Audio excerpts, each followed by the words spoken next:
be very careful with your media diet, with what you're exposed to. If you're in that state of fear, you're going to be conditioned and almost hypnotized into a different state.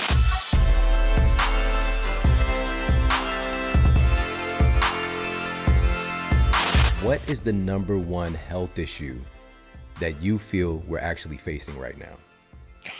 I thought things were getting better. You know, we both started our health online thing around a decade ago, right? And for a minute there, it felt like things were really getting better. And now you look around, you look at the numbers, and it's grim. Even, you know, I was reading 43% of people over the last year have gained something around 30 pounds on average, which is, talk about things getting worse, going in the wrong direction. Yet it's barely part of the conversation. The obesity and associated metabolic dysfunction and disease is one of the biggest widespread issues in the States and now across the world. But it's just little peeps here and there. Thankfully, we have people like you really driving that conversation, man. Yeah, you said it. We've been in this space for quite some time and really creating a shift in the conversation. And now there's this new phenomenon coming about, and people are calling it, you know, COVID-19 pounds. Right. That folks are picking up and all these little catchy things. But this is serious business. And one of the biggest underlying issues in susceptibility is our underlying health issues. So what do you feel needs to get a little bit more attention right now to help to really make a shift? Because I think you feel the same way. This is also, even though it's insanity, it's also presenting an opportunity. Yeah, it is. And fortunately, the actual answers and how they show up in your life in terms of results are pretty simple and straightforward. So if you're willing to do the work, which I know you are, and sometimes we follow the wrong rules or the wrong dogma for a while, you follow it hard enough and you get broken, you get sick. So now, you know, hopefully people can find what I encourage people to do instead of following, you know, social media accounts and news websites. Follow people who do deep dives into the work. And they will oftentimes, I've found, I know you have as well, share many, many daily practices, share many principles like hydration, proper sleep, the boring ones that people want to skip over because they're so easy they could never possibly work. But if you do those things, if you move every day, you hydrate, you sleep, and you keep your nutrition in check, then you're, generally speaking, you're going to be doing really well. But one thing that I'm happy to see happening is more focus on bioindividuality and personalized medicine, looking at people individually and their circumstances, and then paying attention to their nutrition and then paying attention to their movement, you know, and dialing a little deeper, because general advice and these simple principles do work, but the minutia is where people get all hung up. And there's a lot there, but try to just focus on the simple daily practices and you're going to be doing the work and getting the results over time. You just said something so powerful, and I love this already. You said that these things are not sexy. And that's the thing is, sleep is not as sexy as shots. You know, it just isn't. But the data, we've got mountains of data, literally hundreds of peer-reviewed studies about the effect that sleep has on regulating our immune system. One of them was conducted by researchers at the Mayo Clinic, and they found that just one night of sleep deprivation radically increases your risk of contracting a virus if you're exposed to one, right? Yeah. So it increases your susceptibility. But yet, if we had that level of marketing, I opened up my social media account to Instagram the other day, and it was this big ad right at the top to find out where to get your shot. And this isn't a conversation about that piece of it, but just the initiative behind it. I've never seen so much of a push for something, a social push, yet the things that are really sustainable and that are proven, because this is a conversation too that we can get into about that we don't really know the outcome from that, but we do know the outcome from encouraging folks to get better sleep and giving them strategies to do it. Yeah, but then it's a matter of doing that work, not once. So I used to, in college, I taught guitar for a few years, and it was super interesting because the adults would come in, they'd pay me money, and then they'd be like, why am I not getting better? You know, like every week they'd pay me $50 or whatever it was. They'd come in, they're like, why am I not getting better? The kids, though, the ones with the little bowl cuts, even if they're 5 years old, they'd come in, they'd get better every single week because they picked up the guitar every day. They didn't have some sort of transactional feeling about health or about medicine or about music where it was like, I pay money and I get results. No, little kids know that you have to do the work. You have to actually show up viscerally every day and do these things. And that's what really matters. And then the more fancy schmancy stuff and all the gadgets, those are really, they become super optional when you do the small things, right? Or the small things over time that really add up, that only feel small because you do them every day. Like I forget, people ask me my morning routine on podcasts all the time, right? Like that's one of the hot questions. And I forget because these things have become so automatic that like drinking a big old glass of water when I wake up, it's just something I do. I don't even think about it. And that's where you want to be. In terms of health, you don't want to be overthinking these things and going to news websites and being like, oh my God, this article just changed my entire view of health. Like you don't want to be there every day. You want to be doing the right things that our grandparents were doing too. Right. That's the thing too, man. Thank you so much for saying that, because right now we're really inundated isn't even a strong enough word for all the Nah. data that we're exposed to. And it's a lot of it is trying to kind of flare up and make things that are not necessary very sexy. And these Right. things are cool. There's so many great advancements in technology and this term biohacking, but that's like the 5%. Like the 95% is where the real change happens. And Yeah. so I want to talk about the next upcoming stuff, but we don't even have this piece handled. We don't even have just go to sleep handled yet, or just, just don't go to that drive through. So we're still Yeah. working on that. But, there's been this shift that's taken place recently that, even prior to all of this stuff happening, I had this kind of in the same thing with you. We're recommending folks like, let's back away from the fast food, the drive through window. They're not serving up appropriate food. But Yeah. then I saw the data. About 84 million Americans get fast food every day. And I was definitely in that number Every every day. day. Every And day. so I'm like, am I fighting a losing battle here? Whereas, what can we do to maybe change the ingredients that they carry there? What can we do to make it, since people are going there anyways, make that better, make it a better option? But now, since these shutdowns and the crazy thing, and I want to hear your opinion on this,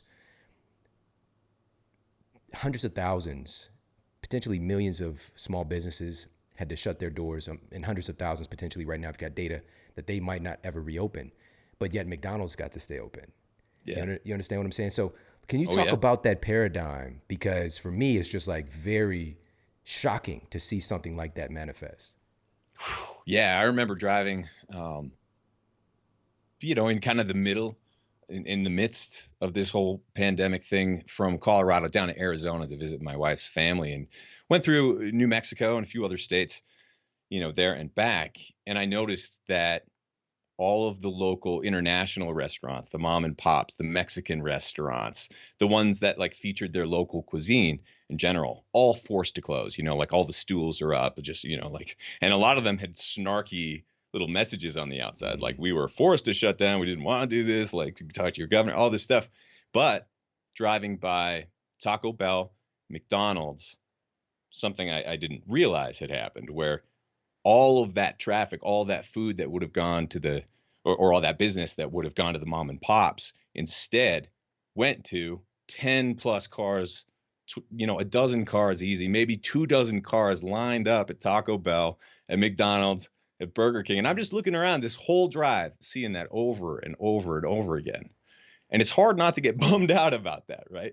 And I think one of the things that keeps me going is that, as hard as it is to run a small business, and we've tried many projects over the years and lost our pants many times, is that oftentimes they weren't working, they weren't that profitable to begin with, right? And even if it was a great business and you were doing a good service to the world and your local community, there's a way to do it again. With bands, there's a lifespan, and I see like most of our businesses as like running a band, because I've always loved the small and nimble type thing, but there's always a lifespan. It's not a forever thing. And if there's a way for you to come back with a more nimble business, with something that, cut out the fat, so to speak, where you really focus on, okay, you take a step back.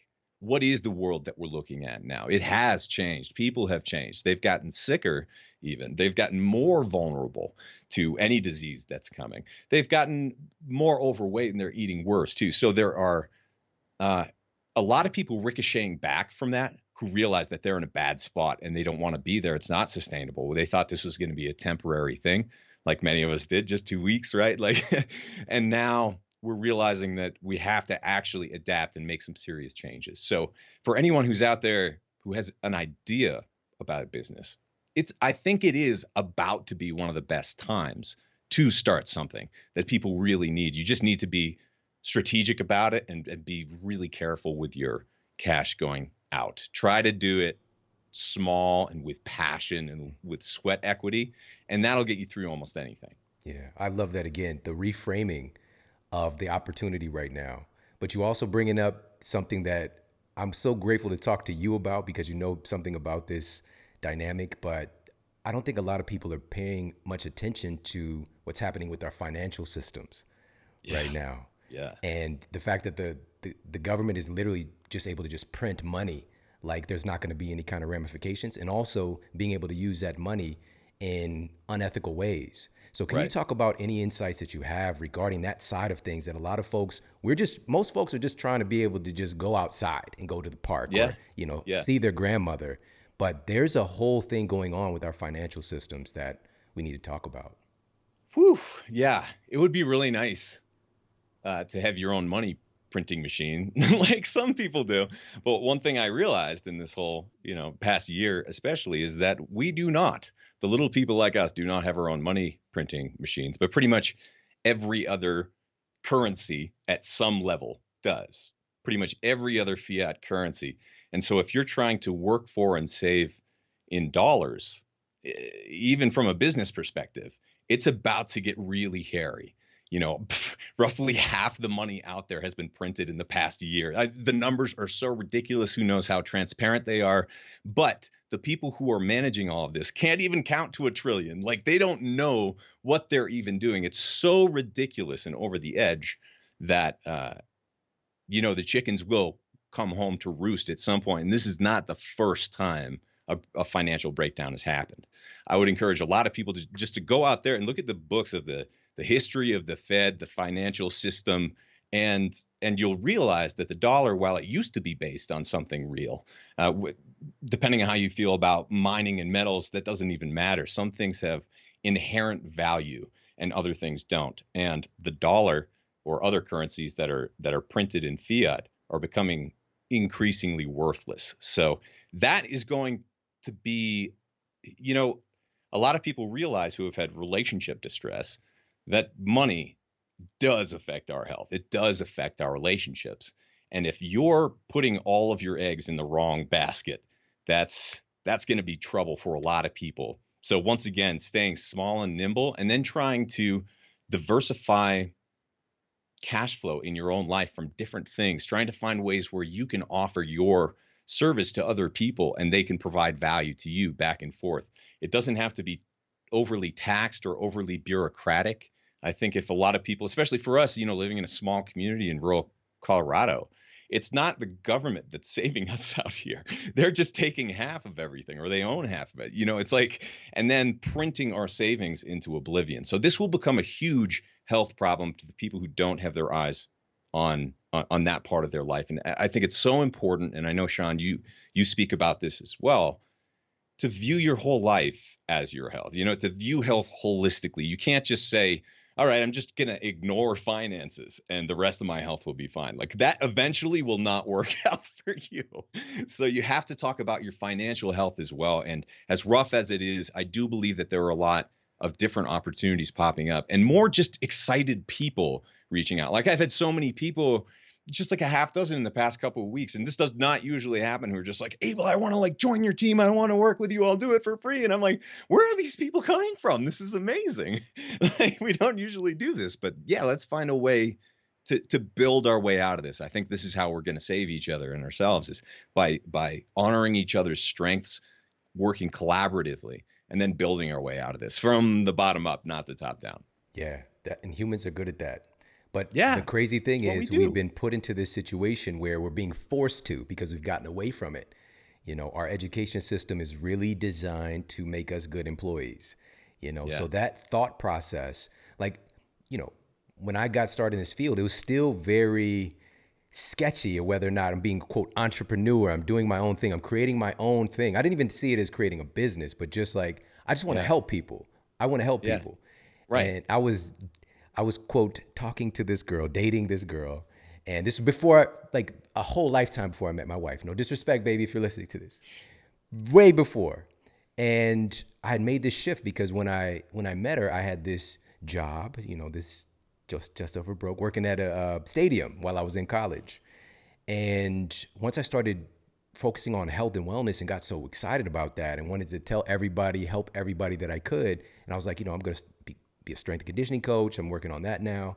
And so when I told her that that's what I'm doing, because she was like, "Oh, how's your job going at the stadium?" I'm like, "I don't do that anymore. I'm working with people in the gym." She was like, "So you have a hobby, And I'm just like, "Oh no," but that didn't last very long. By the way, Yeah. maybe our talking ended about a week from there. But anyways, this paradigm has really shifted where a lot of folks are now able to tune in to what they're passionate about and to Yeah. create something, even create a livelihood out of, even through our phone. Abel, like right here, people are Dude. creating wealth and creating sustainable livelihoods, taking care of their finances, their family, right through this phone.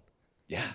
Yeah. And it was, really hard and technical to start up websites, blogs, podcasts, videos, certainly, just a few years ago. Now, I hope people realize that anyone really can do it. Back then, anyone kind of could do it if you had the computers and the technical, if you wanted to slam your head against the computer for hours every day trying to make this crap work, you could do it. But now everyone can, whether you're a kid, if you're in your 80s, you can spread the word about things you care about. And Right. yeah, there is shadow banning and censorship, and the conversation is silenced or inflated on other sides and inflammatory with paid trolls all over the place. So watch out for all of that. But through it all, there are real people on the other end, and there are communities to find and alternative platforms coming up. And one of the things I think that's really going to be affecting the internet and the conversations in the next few years, maybe even the next few months, is the decentralization of the internet and data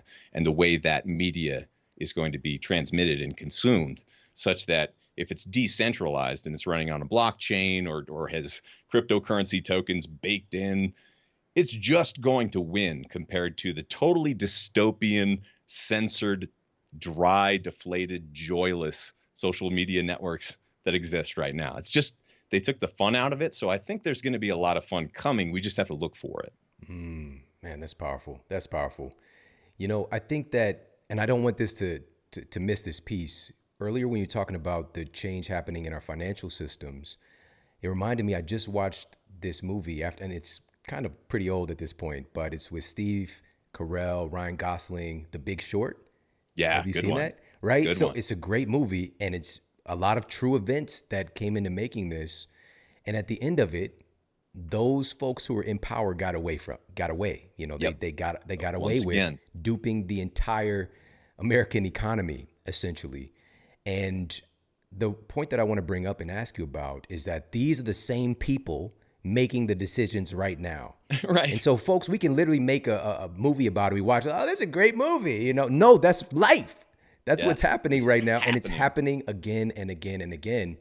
And these are the same folks that a lot of people are outsourcing as far as paying attention to what the media is saying, as far Yeah. as, the mandates and policies being pressed through with our government, for example. That's what's really controlling this. And so my point is, are you surprised to see how many people that seem to be very rational, free thinking individuals are really just jumping wholeheartedly, buying into the popular narrative that's happening right now? Yes. But some of my background is in psychology and studying the brain. And one of the things you learn is that we're running on autopilot. 95% of the stuff that's happening with you is happening without you realizing it. And when you're in a state of fear, especially a perpetual state of fear, you cannot think rationally in the same way that you can when you're in a different brain state. Your physiology is different.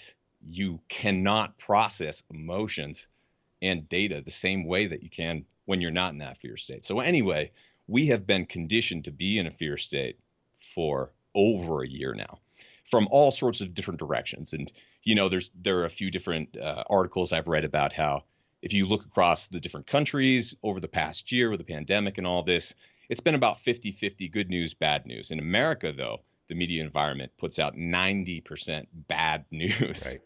So when you are being conditioned, like we don't realize that those little ads that are following us around the internet, like buy this mask or buy this hat, or the billboard that you're driving down the highway and just catches the corner of your eyes, like buy a Big Mac, it's red, and or you're not a man if you don't buy this jewel for your wife. Just like these things affect us, and they are something that we wouldn't have had to have our shields up against, historically speaking, as humans. So knowing that we're in this environment, be very careful with your media diet, with what you're exposed to. If you're in that state of fear, you're going to be conditioned and almost hypnotized into a different state. And what I'm seeing is essentially hypnosis. It's like a mild hypnosis among the population, such that you have these bubbles of people who are living in a completely different reality than other people. And if your reality is being dictated from the top down, that's a very dangerous place to be. It's a very dangerous place to make decisions from. So do what you can to detach. One of the reasons we live in the middle of nowhere is because we can just go out there, and you see how little a lot of the stuff that seems like it matters on the internet, you see how little it actually matters. When you might get eaten by a lion, or like you'll die if you stay out all night because it gets cold up here in the mountains, like that stuff is real. Yeah. The internet isn't real. A lot of the fear, a lot of the messaging, it's just virtual still. And if you turn it off, you'd be amazed by the mental space that you get back. It's so worth it. Even just a few minutes a day. Don't go on anything. Turn it all off. Go away. Go on a walk. Not with your phone. Go on a walk by yourself, with someone you care about, with your dog. Have an actual human moment. But then you just have yourself, Abel. Yeah, it's tough, right? That's scary. It's scary. That's scary. So, this is probably the best advice that is coming from this episode right now is what you just shared. It's the most powerful, most transformative. You said something, I had to stop and just take a breath. The internet is not real. That's deep, man, because it's like a portal. Like you're going into this and you're detaching yourself from reality once you go into it. And it's so seductive, so sticky. It's already manipulated so many different parts of our brain that, when a lot of folks, when they step away from it, they get those withdrawals. Yeah. It's like, let me just check. We call it the just checks. Let me just check really quickly. And having this time just to like actually allow you to think your own thoughts, your own original thoughts, not regurgitated. I wouldn't even call it thinking, but it's kind of a regurgitation of talking points of data versus real original thought. We have to step away from that stuff. And so this is leading into something that I didn't know I was going to talk about with you, but I'm so glad that this got sparked. But the other day, I shared a really great expose on the CNN technical director, basically getting caught on that hot mic, talking about how they use fear to manipulate people and to really buy into their narrative. And so he's a technical director, one step below the director of the entire channel at CNN. But I want to make clear, of course, all news channels do this. And you just said it specifically here in the United States. Other people from other countries are shocked to see the amount of like negative, death, dying, be afraid. Yeah. It's like 90% of the data. And he actually shared this, that they purposefully, after an onslaught of just say 50 minutes of negativity, they'll add in a feel-good story. And he said it, and we'll play the clip for everybody. He said that it's basically like giving you that little bit of ice cream, right, to deal with the pain that we're going to keep delivering. So you have this sense that this pain is going to end, this fear is going to end at some point, but it's not, because we're going to hit you with it again. And so they are very specific in this. And the fact that he shared this, Abel, same thing with you, man. From the very beginning, if you have any level of experience in what real health is, you could see this stuff coming from a mile away. Yeah. I was at my neighbor's house because I don't watch the news. I went to my neighbor's house when all of this kicked off, and I walked by their television, And I didn't think anything of it. It was on CNN, and there's like this ticker going, but I thought it was like stocks. And then like my sense, like I focused in on a little bit, and it was a death toll Right. ticker. And the numbers just going up. And he talks about, and I immediately, as soon as I saw that, I just felt this sense of like, this is just dirty. This is wrong. This is terrible. We've relegated human lives into this ticker. And so in this clip, he talks about how they purposefully put that ticker up there to keep driving that fear and manipulation. So I'm going to play that for everybody right here. Like COVID, gangbusters at ratings, right? Which is why we constantly have the death toll on the side, which I have a major problem with, that we're tallying how many people die every day. Because I've even looked at it and be like, let's make it higher. Like, why isn't it high enough, today? Like, it would make our point better if it was higher. And I'm like, what am I rallying for? That's a problem. That we're doing that. Why don't you guys at CNN show the recovery rates on the death tolls at least? The recovery rates. Who's had it and then recovered. Because that's not scary. I would imagine that's why they don't do it. Yeah. That's what I figured. If it bleeds, it leads. Yeah. If it bleeds, it leads. Yep. I like that.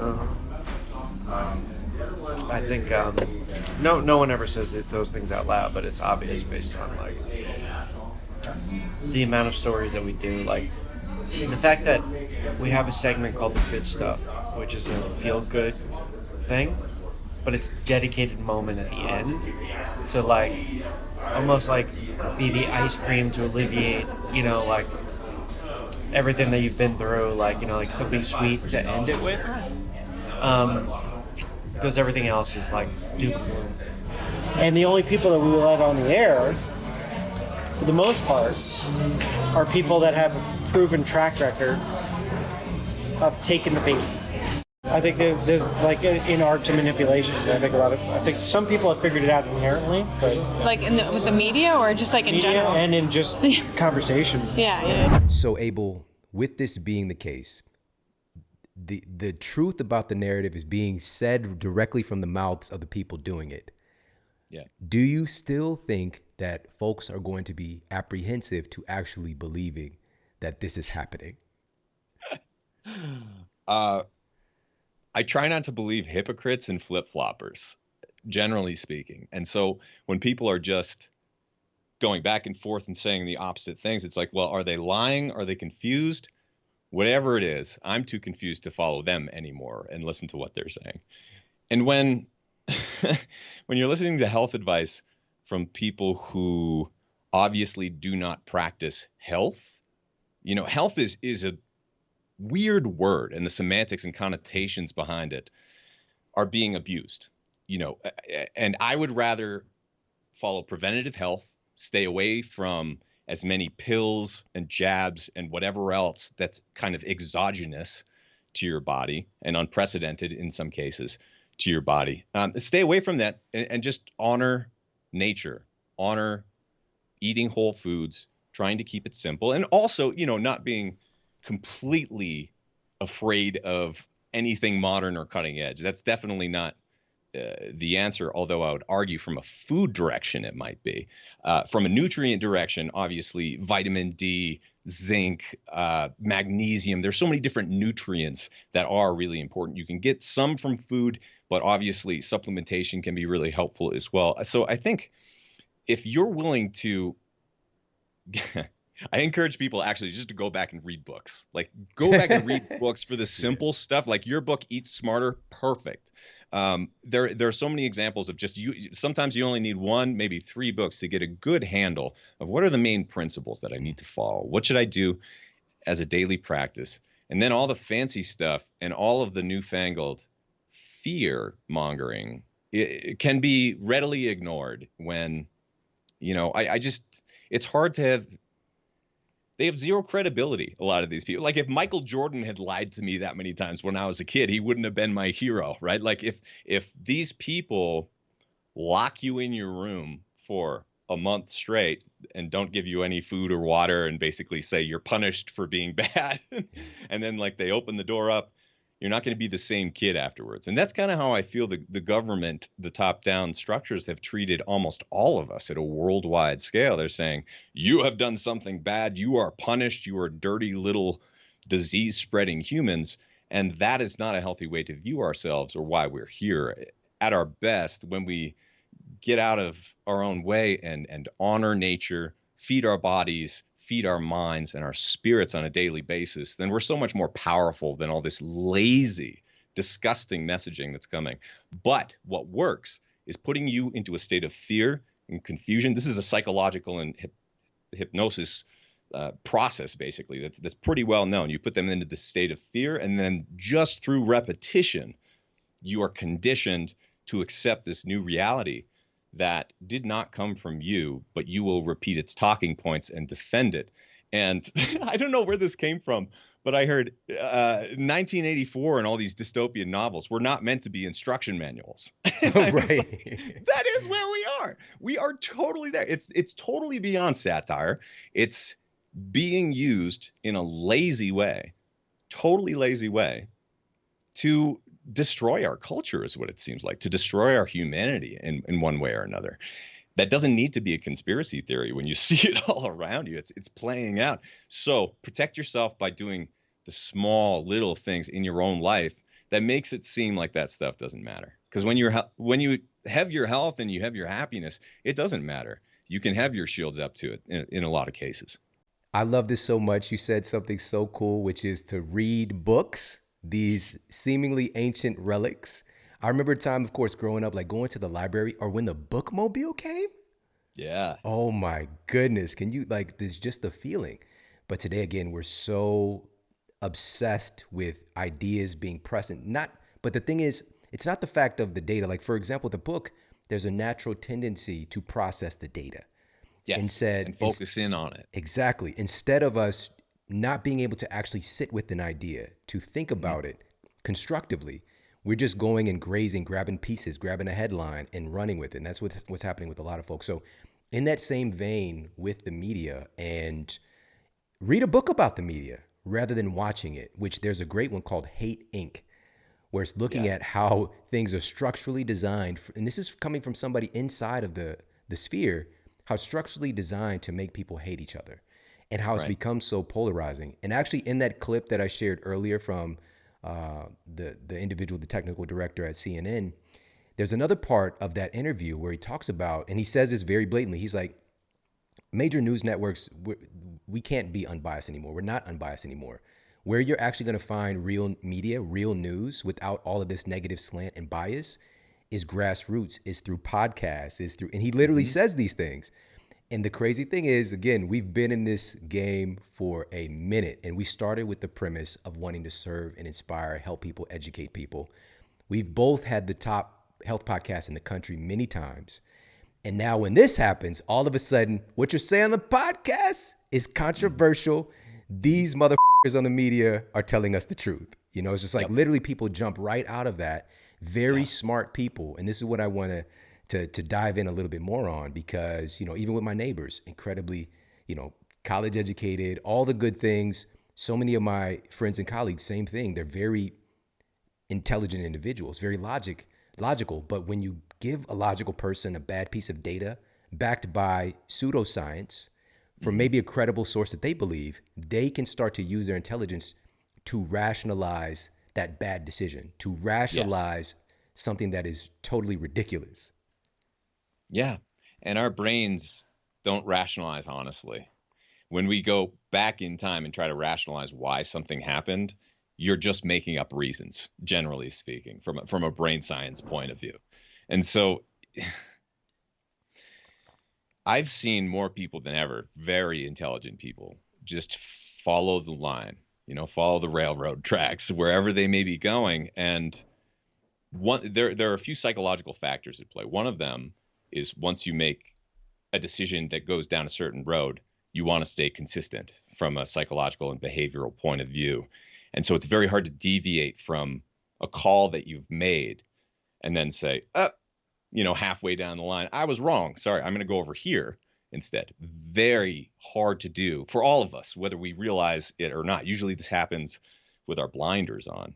And so another thing that's interesting is the people who are friends of mine who have government jobs, or their paycheck is coming from somewhere that has more heavy-handed dictates, they're less likely to think freely. I've noticed they're less likely to speak freely about whether it's the state of the environment and the conversation about pollution versus CO2 versus, and all the different factors at play. No. This is my narrative. This is what I'm following. We can't really talk about it. And if you say anything outside of it, then I'm going to jump on you like an attack dog or something. That type of reaction I've seen more than ever. But I could see why it's happening, and I have some amount of sympathy and empathy for I've worked with the federal government. That's partially how I paid off my loans after college. And you can't speak as freely when someone's your boss and you know that they have a certain way of thinking and your way of thinking doesn't jive with that. So we're seeing this just play out between these camps, almost between these different bubbles of reality. And being up here in the mountains, it's been really interesting because a lot of these people are, crusty old 60, 70, 80 years old mountain folk, and like trying to just get them to do anything would be almost impossible because they came out here to avoid government dictates and to avoid all of that nonsense. And so it's been interesting seeing some people's reaction to all of this, and honestly, how well a lot of them have handled it. The ones who have been able to just focus on their own internal worlds, focus on improving their own relationships and their own lives, as opposed to those who are trying to all of a sudden just take this torch of justice and just run around being like, okay, what are we fighting for? And we'll go over here and we'll attack this guy needs to be canceled, and then go over here and no, the climate matters, but not this way, only this way, pollution, And so if you find that you're just following these things, or you have that reaction where you're like an attack dog, but you haven't thought it through, like it's not coming from your conscious thought, just try to take a step back and a deep breath and be like, whoa, where is this coming from? Really examine. I think it's a good time to examine all of your beliefs. One of the things it's done for me, even being, relatively speaking, well educated, like going to good schools and doing well there or whatever, a lot of that was indoctrination. A lot of that stuff I learned, like you, and Hold up, learning Abel, about nutrition. let's not just say whatever. True. Let's not say whatever. You went to Dartmouth, valedictorian of the class. You are a smart son of them. But you're just saying something so important, and I want you to continue. The system that you're smart in, it's a system. Yes. So continue on. It's a system with rules, and it's a system with agreed upon histories and narratives. And in the past, like one of the things I did love about going to, especially like an Ivy League college, was going to school with people who were super open-minded and not really set on their ideas, ideals, and dogma or religion or sexuality or whatever it was. Like people were very open-minded, and that has changed. Even in the kids who, like going back and visiting the schools now, that's not like that. You're not allowed to talk about things. You're not allowed to sing certain songs. You're not allowed to do comedy. And for me as an artist, as someone who creates, I know how stifling that is from a psychological direction, to try to squelch who you are, to try to squelch your own ability to think freely or to ask a question. I know you noticed in the past year or so, you're not allowed to ask questions anymore, which is a big problem. Yeah. It's a big problem because anything, especially if it's supposed to be science, that cannot withstand scrutiny is toast. It's useless. And so if you see that scrutiny is not allowed, that whatever is being held up as the answer, I think should come under suspicion. Yeah, blatantly. Man, that's so powerful. So powerful. Such a just very basic insight about science. Like if we can't ask questions and debate and have constructive conversations, just like, here's the narrative, here's the message, this is what we've concluded, end of story. And the funny thing is, so many of these things that have transpired over the past year plus, this is what I do. I'm a research scientist, former clinician. I've been in this space for 20 years. It's like breathing to me to analyze data. And so I find that the majority of the data says something else, not even a little bit. Yep. The majority of the data says something else. Let's talk about this. But for some folks, it's too much to handle because, and I think that this is another big reason behind it, is that we still want to have this hope that the government is looking out for our best interests. We want to have this we hope do. that we're not being lied to when we turn on the television. But Yeah. here's the truth. When you turn that television on, you're being inundated with messages of how you're inadequate. You're being inundated with messages for you to buy the next latest, greatest, hottest drug so that you can get this result of treating a symptom that's related to something you caused by your diet and lifestyle. You're being inundated with messages to keep you in fear. They've said it themselves. That's what it's designed to do. So suddenly to believe that they're looking out for your best interests, it's so far from the truth. It's like, but this is the beautiful part. We can't just brush it on the table. And I think we can have a tendency to do that. You know, Yeah. just like there's this artist, this rapper named Mystical. He says something along the lines of like, if you're gonna be all the way down with me, be down with me or get from around me. All right. Yeah. Yeah. And so like we can be like that. We can have a tendency, but we want to check ourselves and remember that people just want to be happy. They want to be healthy. They want to feel safe. But the way that we're going about that, oftentimes, again, it's being taught to us by folks who don't necessarily have our best interests at heart. Yeah. So we've got to have a little bit more compassion and empathy for folks who are bandwagoning some of these ridiculous ideas that are out there and just trust. So for myself, I know that what's likely going to happen, and I talked about this at the very beginning, once these things continue to transpire that they're not effective, right? So we've got, I'm talking the majority of the data demonstrating how lockdowns are not effective. The majority of data demonstrating how fill in the blank is not effective. We've got this data, but the folks who put those mandates in place, they're not going to just step back and say, oh, I'm sorry, we were wrong. They're going to say, double down on it, right? Yes. I know the one mask didn't work, put 3 on. That's how we flatten the curve. This shit has gotten so curvy, like it just keeps getting more curvy. It's not actually fixing the underlying issue.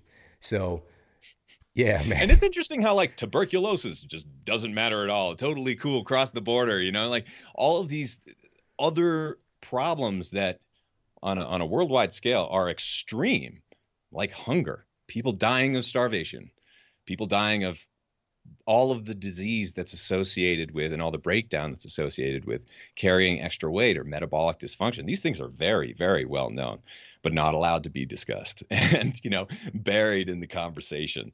So and to your point earlier, I think, a lot of people just keep following the line because the worldview that the government is here to help, even if it violates history, is a comforting worldview that many of us are conditioned to be raised in, forced to be raised in many cases. And it's really hard to break out of that. You might lose relationships. You will get, attacked from one direction ideologically or whatever for being the weirdo or being the conspiracy theorist or all these different like labels that they'll throw at anyone who just isn't following all the lemmings off the cliff. That's something that you have to be aware of. But once you are willing to make that change in worldview that, oh, it's on me to have my health. It's not on the government. It's not on this doctor. It's really on me. And I'm not saying me as Abel. I'm saying just it's on you. If you want your health, the government barely matters. Your doctor doesn't matter if you're not willing to follow that path, And so I think it's really a great example of a time where we have to just take a step back and say, okay, it's on me. It's on me. What am I going to do? But also, is a pill or a jab or a diagnosis and identity that comes along with that going to solve all my problems? Is that going to lead to healing or not? Is that going to lead to lifelong health and longevity?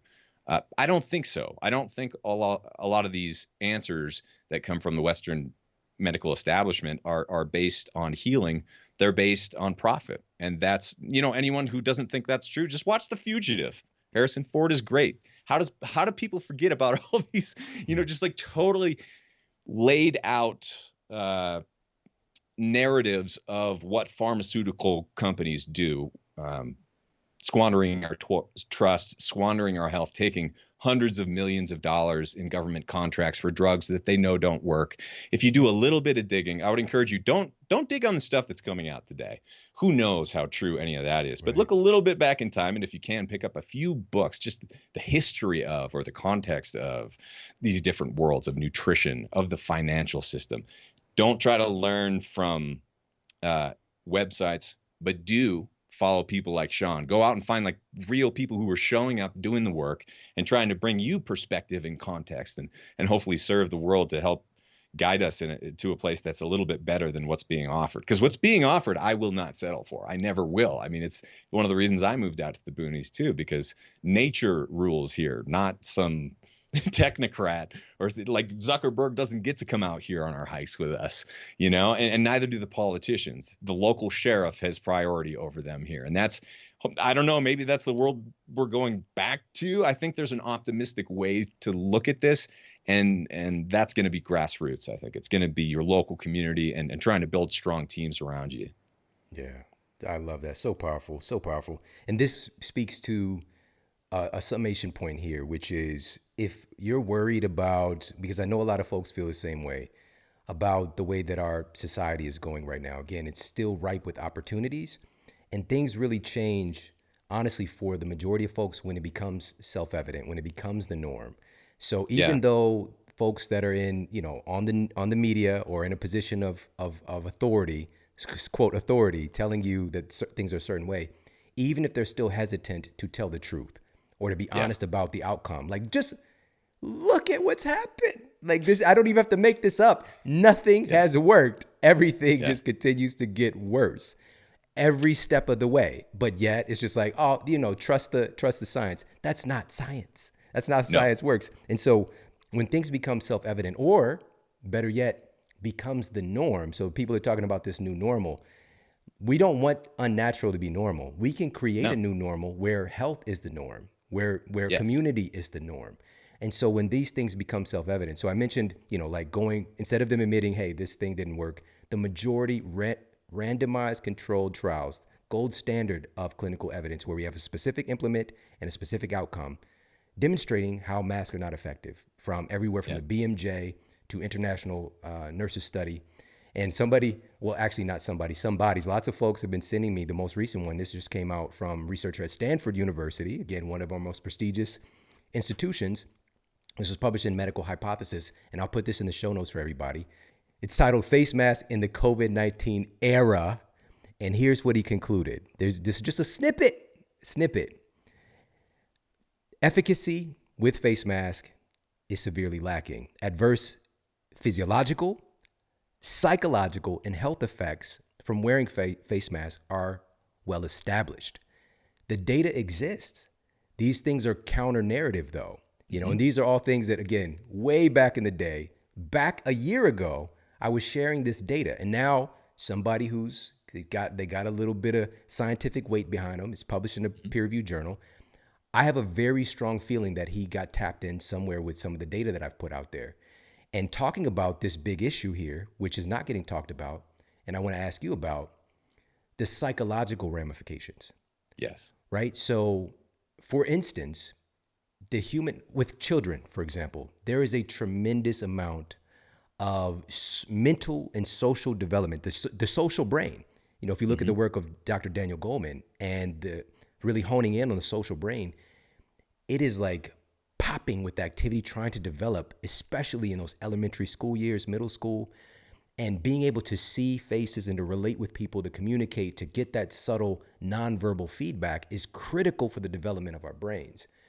Should we consider just a little bit when we're having engagements for our children for them to be able to do that? Does the potential damage outweigh the potential help? So let's talk a little bit about that, the psychological aspect of what's happening right now, not just with, the facial coverings, but just with the whole thing. Yeah, absolutely.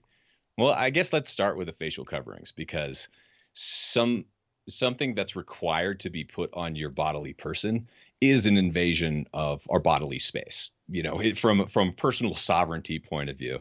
And if you look at children, they'll do what they're told, but it does affect them. And when you look at psychology and the way that the brain functions, obscuring part of the face is something that's used widely in media, in movies. Think of Shredder, Bane, pretty much all the Foot Clan, and just like the evil little minions in pretty much every little movie that you ever watched as a kid, all the cartoons. Like, of course, there are exceptions, but the good guy does not cover his face up for the most part. He's doing the opposite. Batman only shows that part of his face From a psychological perspective, though, covering any part of the face is intimidating because it's obscuring information and maybe obscuring identity. And so wired into all of us is that response, whether we're kids or not. And if you look at something like, imagine coming up to a guard dog, a really intimidating giant dog. If you're covering up your face and all it sees is your eyes, I might not walk up to that dog in the same way that I would if it could see my whole face and my vibe. You can see the narrowing of the eyes, right? Like when an animal doesn't trust you.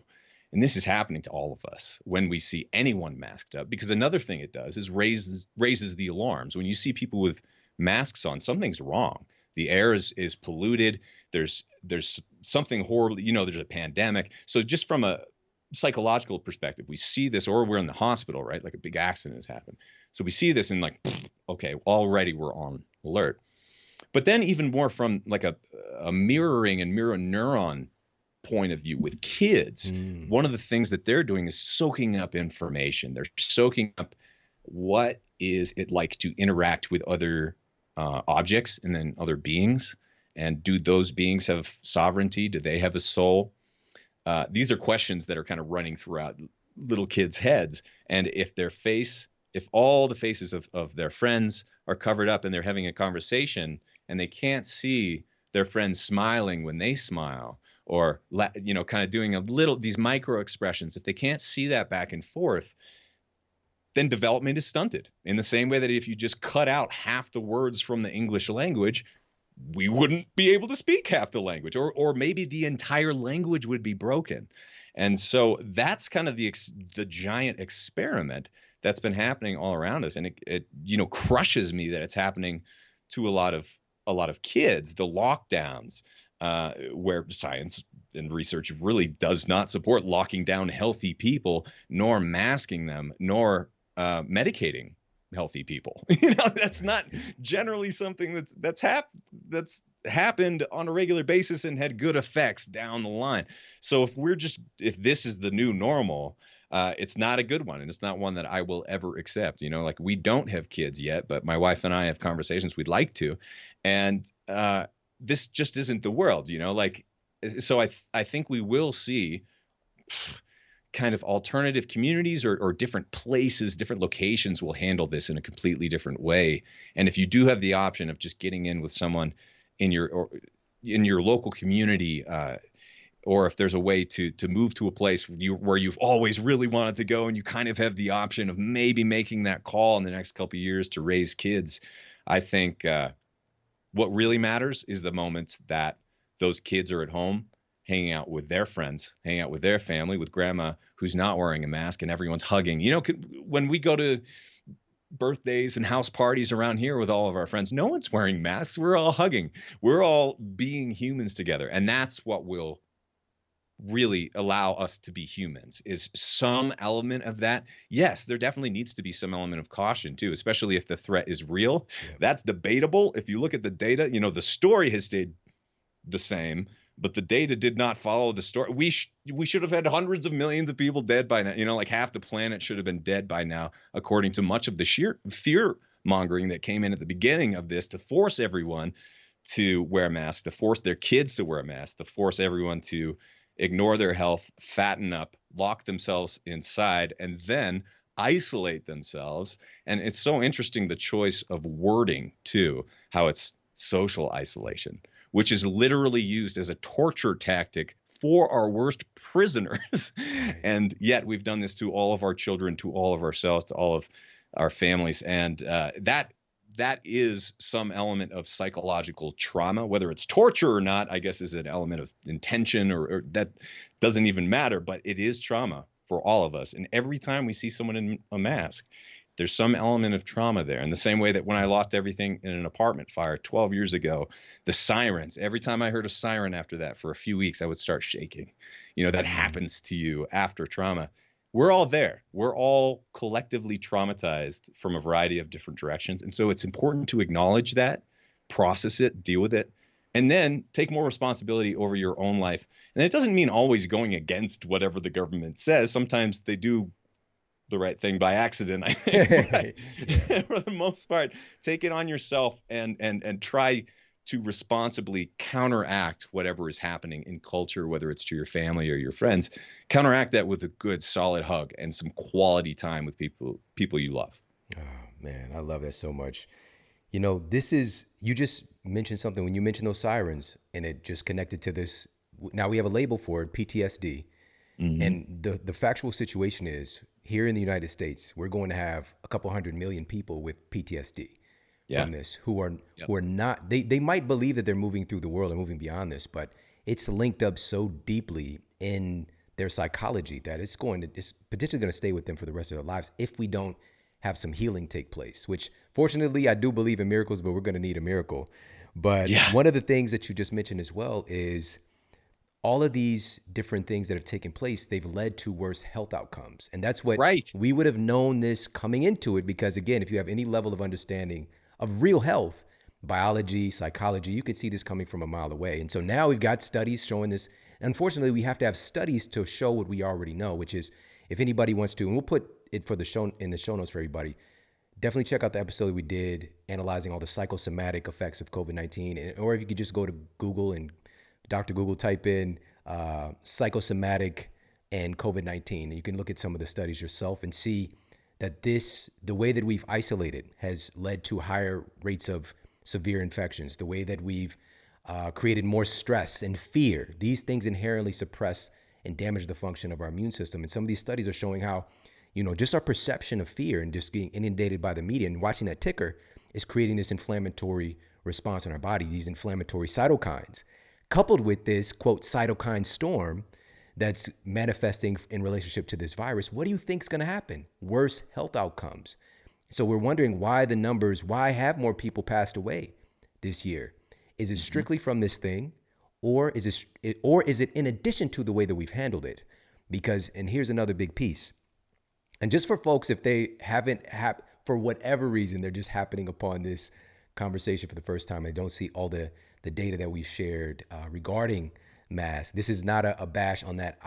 Being a scientist, I came into it just expecting them to be effective. I wanted them to be effective. Sure. But just going and looking at the data, and we had randomized controlled trials already finding that they weren't effective in clinical setting. But then the argument was, well, we haven't seen it done in a population yet. Well, this was the Danish study, and this was published in the Annals of Internal Medicine. They did a population study. Yep. They had about 3,000 participants. They gave some masks, a bunch of different ones to keep them changing, keep them rotating. That's another big argument. Well, they get nasty. And then they have folks who didn't wear a mask. After they compiled all the data, the folks who got an infection, a confirmed SARS-CoV-2 infection, who were masked versus folks who didn't wear a mask, the difference in the whole population study was 0.3%. Not 3%, not 30%, 0.3%. But here's the thing about me, because I actually go and dig deeper. There were other subsets of each of these studies, because for me, comes up, well, what about accuracy of wearing the mask properly? All these different things. Yeah. They had a subgroup. You can't touch it. You cannot touch it. They had a subgroup who strictly adhered to the mask mandates as put forth versus folks who didn't wear a mask. And in that subgroup who did everything right, the difference in infection rate was 0.1%. All right. So now the study comes out, and instead of folks acknowledging this, unfortunately, who've already bought into the narrative, they say, well, this study has this problem and that problem. I thought you said there wasn't a population study. We have one now. Pay attention to it. Just acknowledge that it exists. And last thing I want to mention, just in case folks are jumping into this for the first time, because for me also it's just like, well, what's the big deal? Just wear it anyways. This study was published in Antimicrobial Resistance and Infection Control, and they recruited healthcare workers to wear N95 masks, which do have some efficacy in this regard, but they cannot be worn intermittently. And so what they discovered was that wearing the N95 mask on their work shift reduced their normal volume of air displacement between inhalation and exhalation by 23%, reduced the volume of gas inhaled specifically from their lungs each minute was reduced by 26%. Their volume of overall oxygen consumption was reduced by 14%, and the ability to expire carbon dioxide was reduced by 18%. Now, I'm just like, okay, well, this must be a long work day. No, this happened in 15 minutes of wearing the mask. We have to use a simple cost-benefit analysis and see, is this hurting us and creating potentially higher rates of not just infection from SARS-CoV-2, but other infectious diseases and or chronic diseases, and or if we're talking about inability, if we're talking about the inability to expire carbon dioxide, we're talking potential lung damage, heart damage. This is not a small thing. We need to have this conversation about all these pieces. Yeah, it's so funny because I remember when I first got into biohacking, I got this mask that simulated living at altitude, like altitude training, right? So it's like it restricted your breathing. You put this mask over your face and you go out for a run. And I used it a couple of times and it was the worst experience. Now I live at altitude. It's great. Like it was hard to adapt, but like that's a way better option. And the idea that everyone just kind of tosses aside any sort of conversation about, well, could the masks actually be doing something bad at the same time that they might be doing something good? No. We can't talk about that. Even if it is a petri dish, that's like you putting a sock on your face, touching the masks, the breathing in polyester fibers and plastics on a daily basis, like these things, you can pretend that they don't matter and we can be disallowed from ever talking about them, but they still matter. In reality, it will play out. And I think a lot of people will look and feel silly in the years looking at this in retrospect, because not that everyone was swindled or that it's all just, made up, but a large portion of this has been extremely mismanaged. I would argue from day zero, from day whatever, the whole time. It's been hard to find any good decisions that have affected us as people in a positive way this entire time. Yet our personal freedom, liberty has been infringed upon to such a large degree that it's separating us from our families, our children, our communities, preventing us from traveling. Thankfully, a lot of that is lightening up, but I will fight hard to make sure that this doesn't happen again on like a regular pattern and basis. And if they have to scrub us from the internet, like they'll try again, but we're still going to keep on talking about it and try to fight for what it means to be human and have healthy families and communities. And there's no way that fear 90+% of the time can drive a positive future for us. So we have to build something different. That's a fact. I feel the exact same. You know it. You see absolutely. You see how we show up for these things. It's not a surprise. And I'm so grateful for this experience because we get to really see who's about that life for real. Right. A lot of folks were into this domain of real health and wellness, just basic human tenets that our genes expect us to do, that we talk about on this platform. But when it really boiled down to it, they abandoned ship. Or they're like, well, I want to say this thing, but I'm afraid. This is not the time to be afraid. Well, you could be afraid. Let's be clear. You could be afraid, but this is not the time to hold your tongue. This is the time to stand up for what you believe, because we're literally writing the future for our children, for our grandchildren. It's this time right now in human history is one of the most important times. And so our actions are required. And I would say that one of the weirdest and creepiest parts of this whole thing has, yes, some of these things have been mandates and like you can't ignore them. Like masks was one of them for depending on your state. But most of this stuff has been optional, right? It's like they say that you can't do things, but you actually can. Like no traveling. But like my buddy came and visited a bunch of times and it was totally fine for him. Like he had no problems. And you have to wear masks, but you don't, even in our own county, because there are like almost no cases here, let alone deaths here. The Colorado governor said that you don't have to wear masks in this county, but you do because they're still enforcing it, even though they're not. And so that whole weird yes and no herky-jerky thing is very unsettling for us psychologically. Know that you're there and know that you can't trust the people who are doing that to you. I would argue. Facts. And we talked about this before we got started.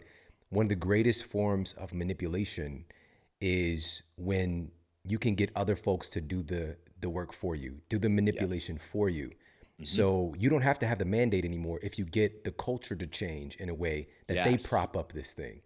And so that's what I know that about. It's optional. Try to see where it's optional in your own life and go back to your normal that you want.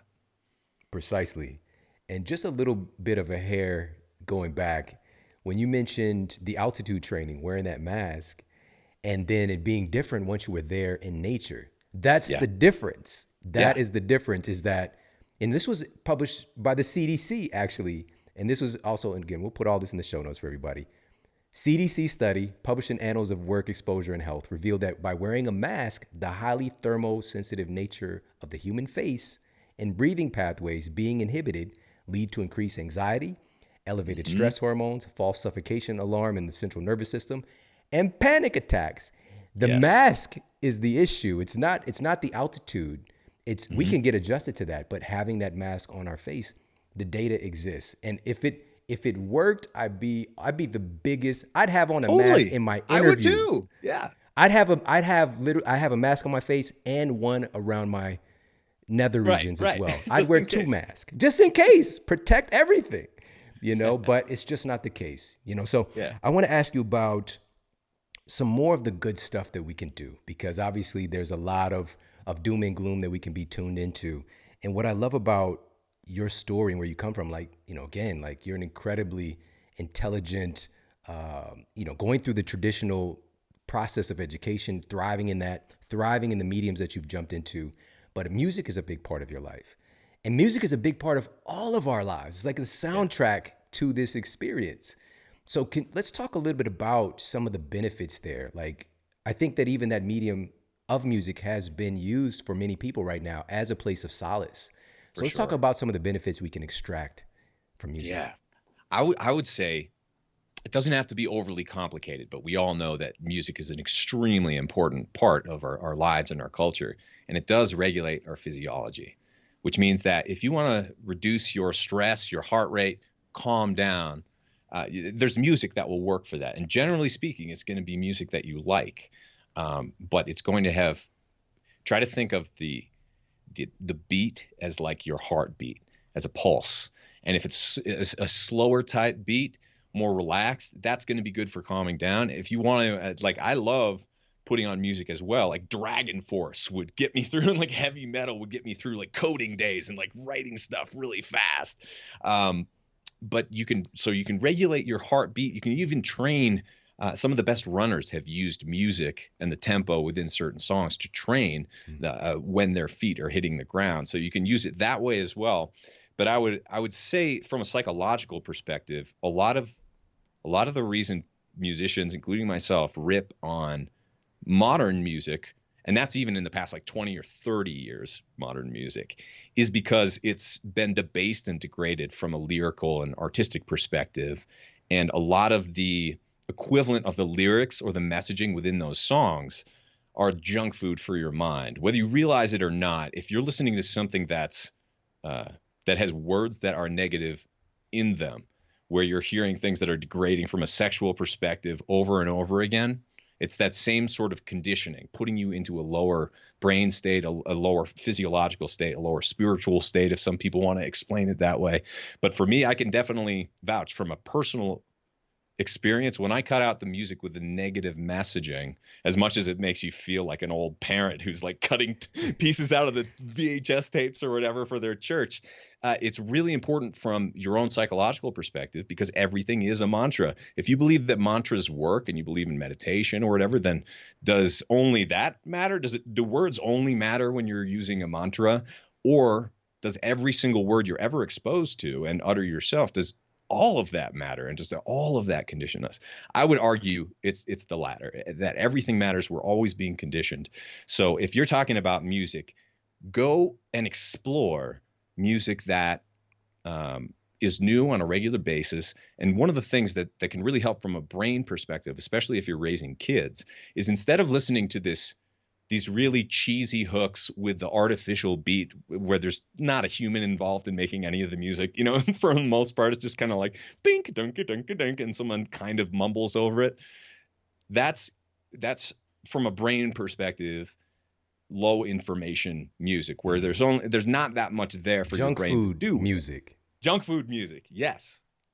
But also there's the opposite of that, where, and this doesn't have to be cultural at all, but a lot of different cultures have extreme variability in what they're offering from an information perspective. So thinking about like rhythms from Africa and South America, or harmony from Chopin or Debussy, or some of these great other artists who played piano, and then listening to symphonies, but trying to go for a different mix of rhythms and harmony is really great for your brain. It's something that's going to lift you up, but don't force yourself to listen to music that you don't like. There's no reason to do that.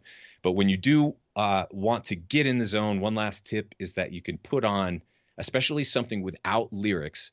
Lyrics in a language that you understand can interfere with your own thinking, your own tasks if you're working on words or writing. But if you listen to something without lyrics that's just instrumental or vibey on repeat for a while, then that can help your brain get conditioned to go into the writing zone, or go into the work zone, or the workout zone, or something like that. So don't be afraid to use music that you love to bump up your physiology. And if there are a few junk food songs that you like, that's okay. Like there are a few songs that are just, and no part of the human experience should be forbidden, I think, but some parts shouldn't be reinforced as heavily as they are in modern media, if that makes sense. Right. I love that. I love the analogy goes right with it. We don't want to make junk food the predominant thing. Yeah. But if you have something that's not as healthy every now and then, it's all good. Keep it moving. It's all good. This is so good, man. And I'm just going to share a secret with everybody. So when I do a nice bit of my writing, I'll put on these epic movie soundtracks. Yes, so dude, I do the same thing. No way. Epic movies, yeah. Yes, so we put on epic movie soundtracks to play in the background. Without the lyrics, it's just the soundtrack from movies like Avatar or Lord of the Rings or whatever the case might be. And so we've got so many things in common. Let's talk about this. So first of all, we have the same birthday right out of the gate. That's already weird enough. We're birthday twins. Second of all, we were probably the first people to have a #1 health podcast, with our icon of the podcast being these guys with their shirt off. Yep. And I don't know about you, but I'm not the guy to just be walking around with my shirt off. It was just so. Absolutely not. I didn't even pick it. I didn't pick the picture. My wife did. And I was like, babe, are you sure? She's like, yeah, we just want to show so that, people know what you're talking about. I was like, okay. Your wife did the same thing? Yep. Come on, man. See, now I'm getting the chills. All right. I just found this out about you. I graduated in 3 years of high school. Really? Yeah. No way. It doesn't surprise me one bit. Yeah, it's we're practically the same person. And so did you. And you did it on just being, smart. So I got kicked out for a year, and so I had to, But anyways, yes. But same thing. I high GPA, student advisory, all the things. But, in school, and I don't know about you, probably same thing. It just wasn't really that difficult. But it's really being what we can apply in the world. And you said this earlier, the college experience was good. There were some things there, but it was more about the people. It was more about the connections and the environments that I was in that heretofore I wouldn't have been able to interact with. So, I think that's hitting on our similarities. Now we know that we also listen to epic movie soundtracks while we work. That's hilarious. Crazy, man. I listen to that while I'm working out sometimes too. It's good for deadlifts, I found. Ooh, oh my gosh, come on. Got to put that Superman on. Well, man, listen, you're somebody that I could just talk to all day. I've got so many different things that, I admire about you. You were really instrumental in kicking this off for me, in the podcast medium. I think we started maybe doing this at the same time as far as this format of the show. But, you built a platform and you invited me on, and it just kind of helped take things to another level and, spread my mission, which is very similar to your mission of just inspiring folks, getting people educated, getting people asking healthy questions, having healthy dialogue. So I appreciate you to the moon and back, man. Hey, likewise. I appreciate you too. We need you more than ever, Shawn. All right, my man. Well, listen, I received that. I can't let you go. I got to ask you one more question, because we talked about this being a time truly in our lifetime for us to speak up, to share our perspective, to ask questions. But I think that a lot of folks are apprehensive because of a fear of, somebody saying something negative back, or getting pushed back, or somebody not liking them, or whatever the case might be. Humans, we do have this heavy tendency towards a negativity bias. So when we latch on to that negative thing, you might have 10 people who comment. 9 of them say, this is absolutely right. I understand. Like, I was wondering about that same thing. I saw this study, but then that one person is like, your mother didn't even give birth to you. She you out on a rock and, like the sun hatched you or whatever. Like, they'll say something crazy. I don't know. I don't know where that came from, but I do know where I came from. My mom would say that to people.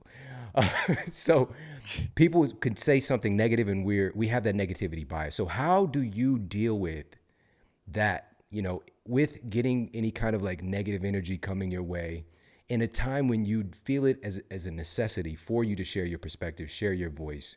How do you deal with that? Yeah, I love that question. I would encourage people, if you have the option, to not have that conversation on social media. Don't do it in a way where you can't see and connect with people.